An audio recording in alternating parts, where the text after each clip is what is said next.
नमस्कार, आप देख रहे हैं जन एक्सप्रेस, आपके साथ में आंचल श्रीवास्तव। संबल को लेकर एक चौंकाने वाली रिपोर्ट सामने आई, जिसमें बताया गया है कि संबल में बहुत तेजी के साथ हिंदुओं की आबादी घटी है। पिछले साल 24 नवंबर को संबल में हिंसा हुई थी, जिसके बाद रिपोर्ट तैयार हुई और इस रिपोर्ट में संबल में डेमोग्राफी को लेकर इस तरह के खुलासे हुए, जिसके बाद कई लोग हैरान हैं।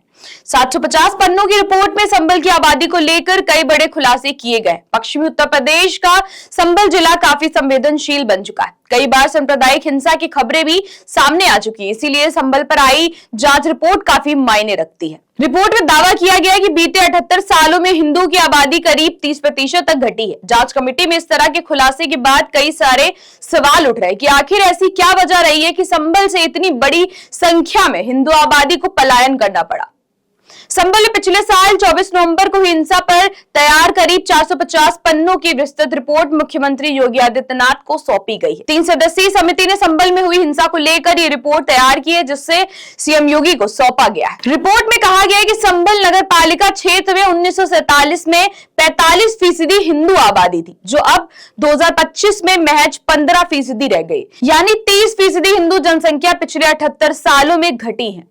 रिपोर्ट में यह भी कहा गया है कि संबल जिला आतंकियों का अड्डा बन चुका है, जहां पर आजादी के बाद अब तक 15 दंगे हो चुके हैं और हो सकता है कि दंगों के कारण ही हिंदू आबादी को इतनी बड़ी संख्या में पलायन करना पड़ा। पिछले साल जब संबल में मस्जिद का सर्वे करने को लेकर हिंसा हुई थी, तो उसमें काफी हंगामा हुआ था। कई लोगों की मौतें भी हुई थी, कई लोगों पर केस भी दर्ज हुए थे, जिसके बाद सरकार ने संबल हिंसा को लेकर 3 सदस्यीय जांच कमेटी का गठन किया था। 24 नवंबर 2024 को संबल में हुए दंगे को लेकर रिपोर्ट में कहा गया था कि साजिशकर्ता को यह पता था कि वहां सर्वे होना है। प्रशासन ने संबल जामा मस्जिद के प्रबंधन को बताया था कि वहां सर्वे होना है। रिपोर्ट में बताया गया कि ऐसा संभव है जब प्रशासन ने संबल जामा मस्जिद प्रबंधन को पूरी जानकारी दी, तो वहां से इस जानकारी को लीक कर दिया गया। रिपोर्ट में कहा गया है कि अचानक से सर्वे वाली जगह पर अवैध हथियार का अड्डा बन गया। संबल कमेटी की रिपोर्ट में बड़ा खुलासा हुआ है कि 24 नवंबर 2024 की हिंसा पूर्व नियोजित और षड्यंत्र का नतीजा थी।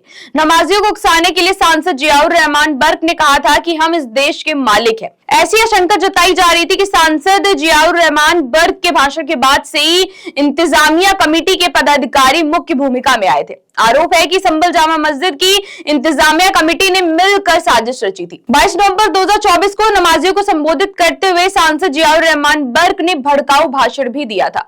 सांसद ने कहा था कि हम पुलिस प्रशासन और सरकार से दबने वाले नहीं हैं। हम इस देश के मालिक हैं, हमें नौकर और गुलाम न समझा जाए। सांसद ने कहा था कि सर्वे वाली जगह पर मस्जिद थी, मस्जिद है और इंशाअल्लाह कयामत तक मस्जिद ही रहेगी। सांसद जियाउर रहमान बर्क ने कहा था कि जिस तरह अयोध्या में हमारी मस्जिद ले ली गई, वैसा हम संबल में होने नहीं देंगे। फिलहाल संबल मामले पर जांच रिपोर्ट को अभी सीएम योगी को सौंपा गया है और जल्द ही इस रिपोर्ट को कैबिनेट के समक्ष पेश किया जाएगा। कैबिनेट में मंजूरी मिलने के बाद अगले विधानसभा सत्र में इस रिपोर्ट पर चर्चा होगी। तो ऐसे देश और दुनिया की बड़ी खबरों पर नजर रखने के लिए आप जुड़े रहिए जन एक्सप्रेस के साथ। नमस्कार।